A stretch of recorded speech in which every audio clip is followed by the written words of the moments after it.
Very good morning class. Welcome to our YouTube channel RPSC bio academy. हम जो chapter पढ़ रहे थे क्रोमेटोग्राफी, और क्रोमेटोग्राफी में हम आगे बढ़ते हैं थिन लेयर क्रोमेटोग्राफी।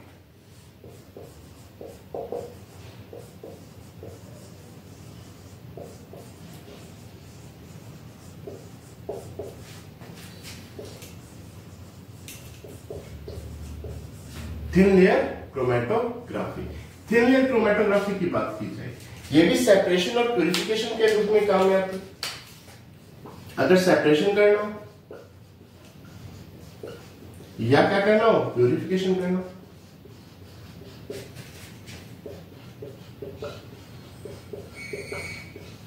सेपरेशन और प्यूरिफिकेशन के काम में आती है। यहां पर सेपरेशन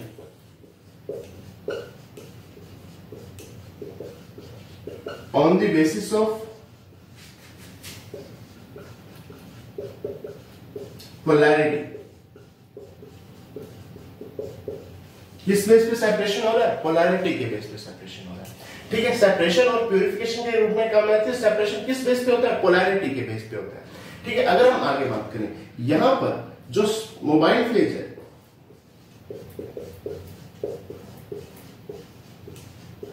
मोबाइल फेज क्या है?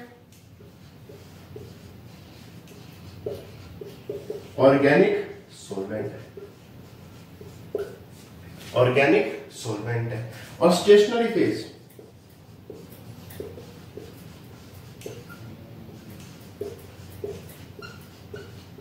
सिलिका की जेल है।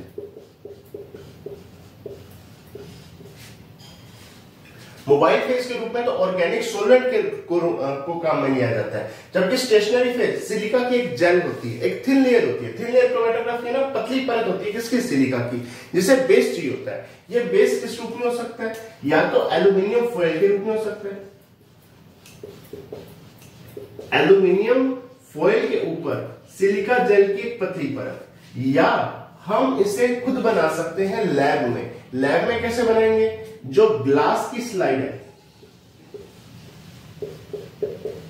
उसके ऊपर थिन लेयर लगा दे, किसकी? सिलिका की। देखो, अगर हम इसे मार्केट में से खरीदेंगे तो एल्यूमिनियम फॉयल के ऊपर सिलिका की एक जेल आएगी, थिन लेयर आएगी, और इसे मार्केट से परचेज कर सकते हैं, जो कि यूनिफॉर्म होती है। कैसे होती है? यूनिफॉर्म, यानी जो सिलिका की थिन लेयर है ना, वो यूनिफॉर्म होती है। लेकिन अगर हम इसे लैब में बनाएंगे तो ग्लास स्लाइड के ऊपर सिलिका की जेल लगाएंगे, और ये कई बार यूनिफॉर्म नहीं हो पाती।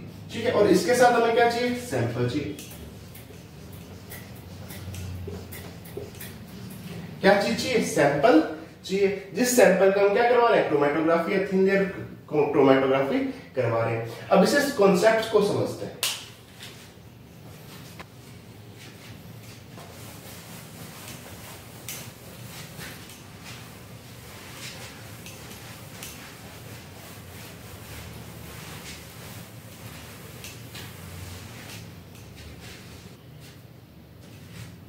देखिए, मान लीजिए कि ग्लास की स्लाइड या एल्यूमिनियम की फॉइल के ऊपर सिलिका जेल का एक कोटिंग आ गई, थिन लेयर आ गई सिलिका जेल की।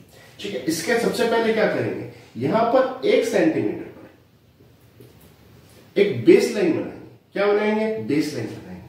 और जो सैंपल रखेंगे ना, वो इस बेस लाइन के ऊपर रखेंगे, इस प्रकार से। ये सैंपल कहां रखेंगे? बेस लाइन के ऊपर रखेंगे। ठीक है, और इसे ऑर्गेनिक सॉल्वेंट के अंदर डिप कर देंगे।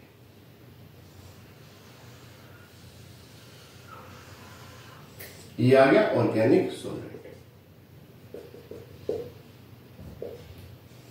ध्यान रहे कि जो सैंपल है वो ऑर्गेनिक सॉल्वेंट के अंदर नहीं जाना चाहिए। क्यों? क्योंकि अगर वो ऑर्गेनिक सॉल्वेंट के अंदर चला गया तो वो डिसॉल्व हो जाएगा यहां पे। तो ये जो हमने बेसलाइन बनाई है, ये यहां पर अंदर नहीं जानी चाहिए, ये मोबाइल फेज के अंदर नहीं जानी चाहिए। ठीक है, अब ये ऑर्गेनिक सॉल्वेंट ऊपर की तरफ मूवमेंट करे। क्यों? कैपिलरी एक्शन के कारण।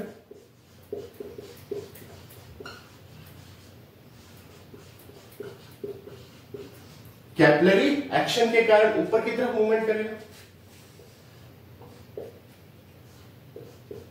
जैसे वो ऊपर ऊपर की तरफ मूवमेंट करेगा तो वो क्या करेगा, इस ये जो सैंपल है इसको भी मूवमेंट करवाएगा, ये जो सैंपल है इसको भी मूवमेंट करवाएगा। और इसे हम बेसिकली इस तरह से पैक कर देते हैं कंप्लीट रूप से,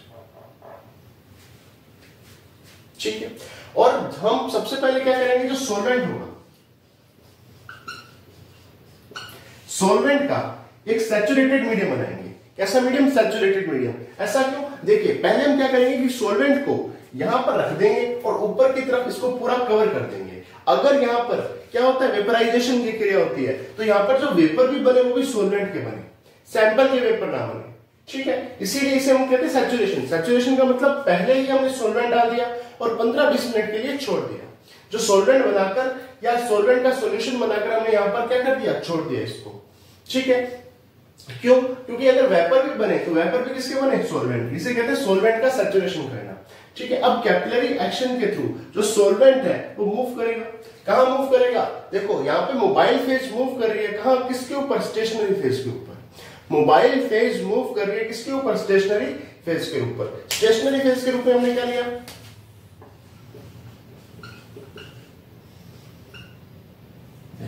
स्टेशनरी फेज के रूप में हमने क्या लिया,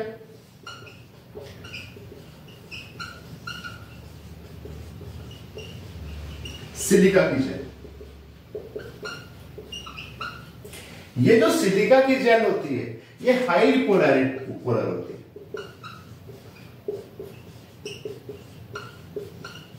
हाईली पोलैरिटी शो करती है, बहुत ज्यादा पोलर होती है, ठीक है। और जैसे ही यहां पर जो मोबाइल फेज है,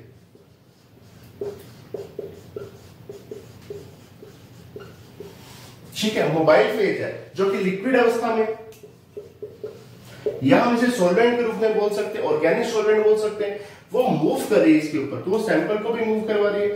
तो एक सैंपल ने यहां तक मूव किया और दूसरे सैंपल ने यहां तक मूव किया,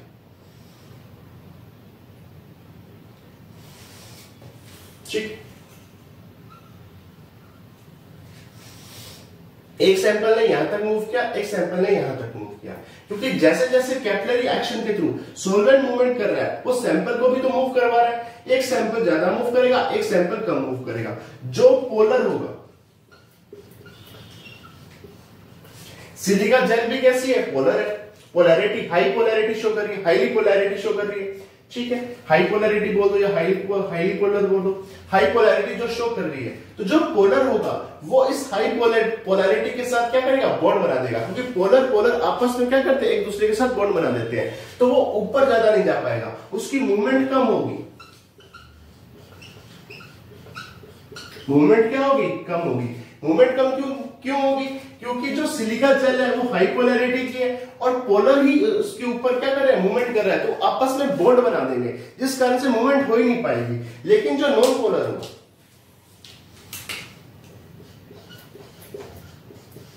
नॉन पोलर होगा या नॉन पोलर होगा, उसकी मूवमेंट कैसी होगी, ज्यादा। तो जो यहां पर ए है वो कैसा है, नॉन पोलर है, और जो बी है वो कैसा है, पोलर है, ठीक है। क्योंकि पोलर और पोलर में बॉन्ड बन गया तो ऊपर थोड़ी चढ़ पाएगा ये, और पोलर और नॉन पोलर में बॉन्ड नहीं बना तो उसकी मूवमेंट क्या हो रही है, ज्यादा हो रही है, ठीक है। क्योंकि यहां पर जो मोबाइल फेज है वो स्टेशनरी फेज के ऊपर मूवमेंट कर रही है, मोबाइल फेज स्टेशनरी फेज के ऊपर मूवमेंट कर रही है, तो जैसी स्टेशनरी फेज होगी वो उस सैंपल के साथ बॉन्ड बना देगी और उसे मूवमेंट नहीं करने देगी, ठीक है। जैसे हाईली पोलैरिटी है तो जो दूसरा पोलर होगा उसके साथ बॉन्ड बन जाएगा और मूवमेंट नहीं होगी, ठीक है। तो ये इसका बेसिक कॉन्सेप्ट है। अब आगे चलते हैं।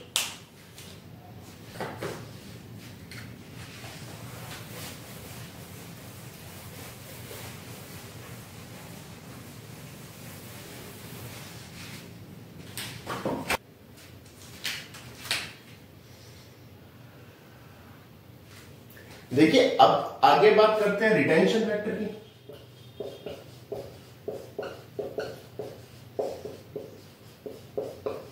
या इसे कहते हैं रिटार्डेशन फैक्टर।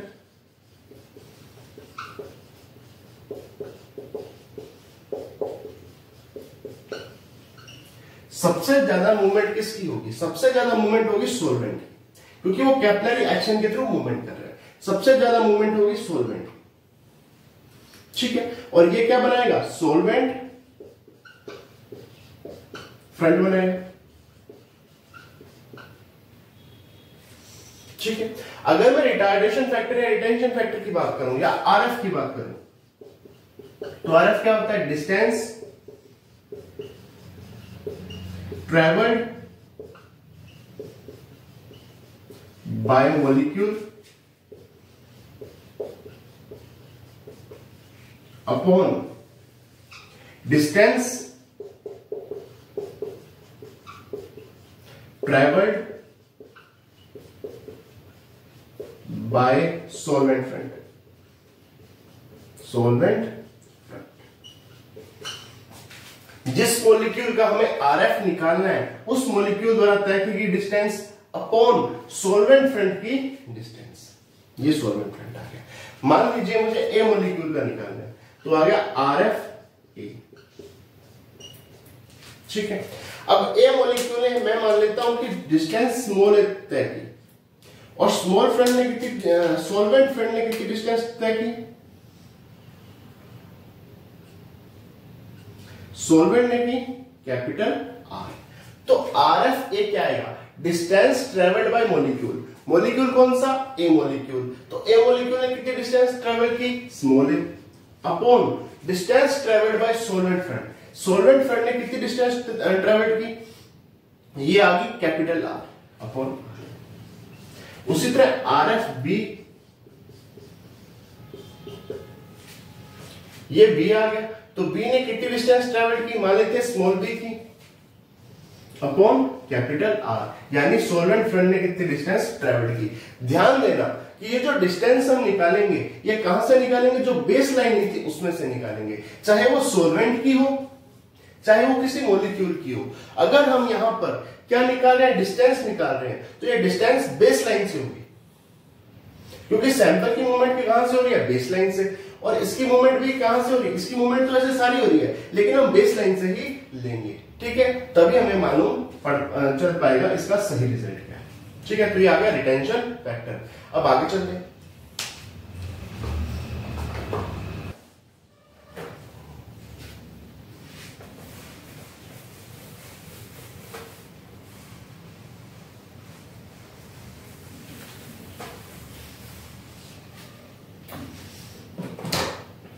देखिए मैं एक जनरली मान रहा हूं कि आर एफ ए का रिटेंशन फैक्टर ए का क्या आ गया?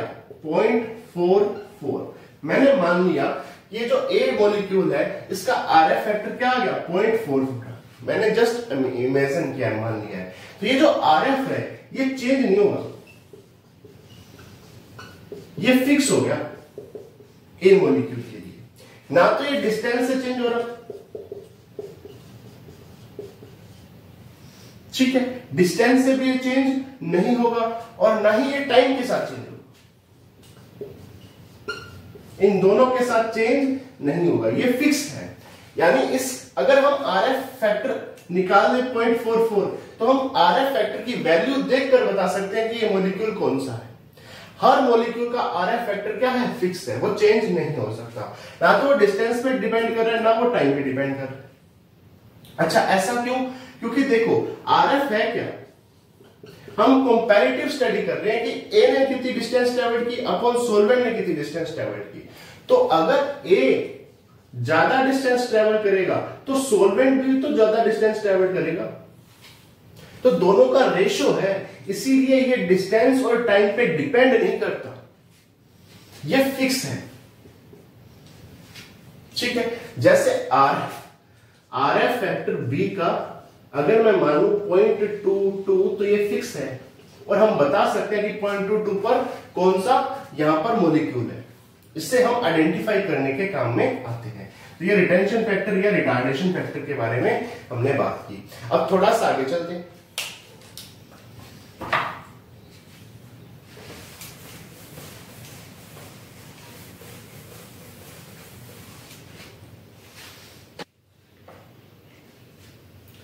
मान लीजिए R F A is equal to 0.28 है और RFB का कितना है 0.14 है। मैं एज्यूम कर रहा हूं तो दोनों ने कितनी डिस्टेंस ट्रेवल की, इनका रेशियो क्या होगा। अगर मुझे डिस्टेंस का रेशियो कैलकुलेट करना हो कि ए ने डिस्टेंस कितनी ट्रेवल की, बी ने कितनी डिस्टेंस ट्रेवल की, देखो ए भी तो डिस्टेंस ट्रेवल कर रहा है, बी ने भी तो डिस्टेंस ट्रेवल कर रहा है, इन दोनों का रेशियो क्या होगा। अगर बात क्या है रेशियो क्या होगा, तो RF ए होता क्या है, ए मॉलिक्यूल द्वारा तय की डिस्टेंस अपॉन आर। RFB होता क्या है, बी मॉलिक्यूल द्वारा डिस्टेंस, जो बी मॉलिक्यूल ने डिस्टेंस ट्रेवल्ड की अपॉन आर। अच्छा RF वैल्यू कितनी दे रखी है 0.28 is equal to small A upon R और RFB की कितनी दे रखी है 0.14 is equal to B upon R. दोनों का भाग दे दो तो इक्वेशन फर्स्ट और इक्वेशन सेकंड को डिवाइड करने पर तो जो ऊपर है वो देखो यहां पर 0.28, इसका भाग यहां दिया तो ये बटे में आ जाएगा 0.14 आ जाएगा इज इक्वल टू ऊपर स्मॉल ए तो नीचे स्मॉल बी चला जाएगा और आर एक आर ऊपर एक आर नीचे आपस में कट जाएंगे। तो यहां पर डिस्टेंस कितनी आ जाएगी 2:1। जिस अनुपात में RF है उसी अनुपात में डिस्टेंस आएगी। अगर RF 2:1 में है तो डिस्टेंस भी 2:1 में आएगी। जिस अनुपात में RF है 14 दूनी 28, जिस अनुपात में RF है उसी अनुपात में क्या आएगी डिस्टेंस है। कई बार ये न्यूमेरिकल क्वेश्चन भी आ जाता है, इसे हम सॉल्व कर सकते हैं। अब आगे चलते हैं।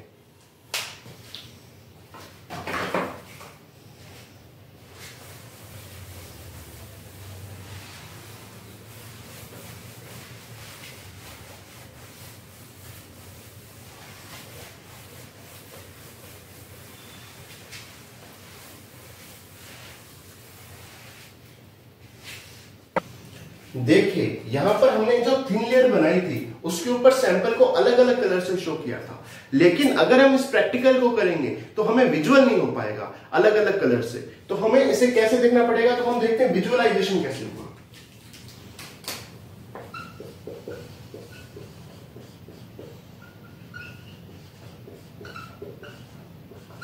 विजुअलाइजेशन कैसे होगा, हम विजुअल कैसे कर पाएंगे। जैसे मैं पहली चीज करूं यूवी लाइट या यूवी रेस। यूवी लाइट में जब हम इसको लेके जाएंगे तो हमें पॉलीफिनोल्स दिखेंगे।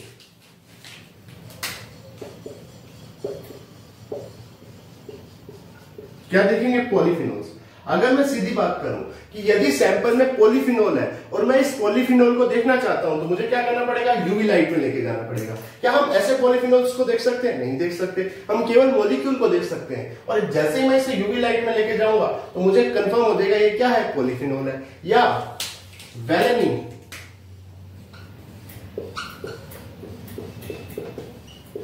जब मैं वेलेनिन में लेके जाऊंगा तो मुझे क्या क्या चीजें दिखेंगी, अल्कोहल दिखेगा,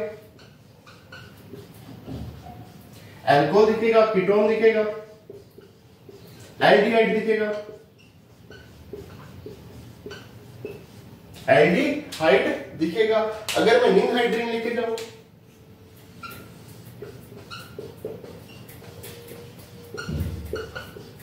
निनहाइड्रीन लेके जाऊं तो एमिनो एसिड्स दिखेंगे,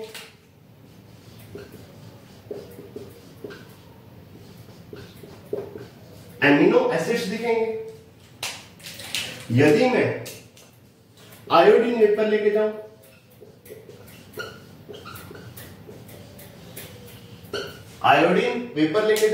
तो कार्बन कंपाउंड्स दिखेंगे, carbon double bond carbon compounds, carbon double bond carbon compounds दिखेंगे। और यदि मैं एसिड से ट्रीट कर दूं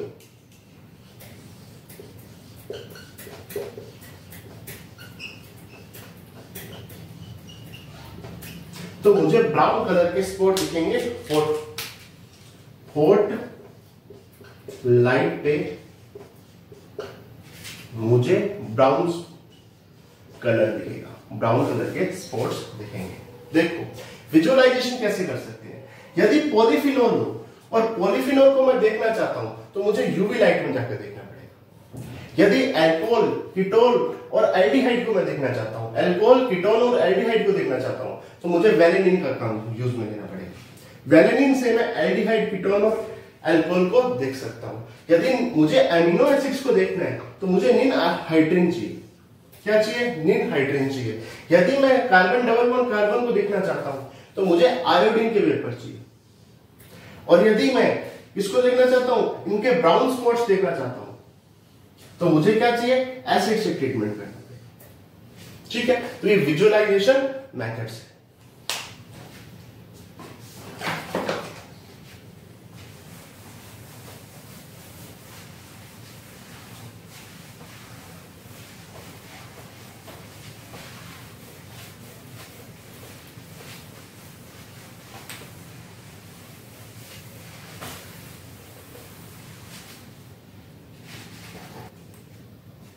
देखिए ये question college lecturer assistant professor 2020 zoology में है। असिस्टेंट प्रोफेसर 2020 जूलॉजी में यानी कॉलेज लेक्चरर में हुआ क्वेश्चन है। The reason using in thin layer chromatography, ऐसा रीजन जो थिन लेयर क्रोमेटोग्राफी में यूज होता है for amino acid, amino acids के लिए क्या होता है? ब्रोमोफिनोल नहीं, कोलेस्ट्रॉल ब्रिलियंट नहीं, निन हाइड्रीन बिल्कुल, इथिडियम ब्रोमाइड नहीं, ये तो इलेक्ट्रोफोरेसिस में यूज होता था। तो उत्तर क्या हो जाएगा? निन हाइड्रीन हो जाएगा। ये कॉलेज लेक्चरर 2020 जूलॉजी में आया हुआ क्वेश्चन है।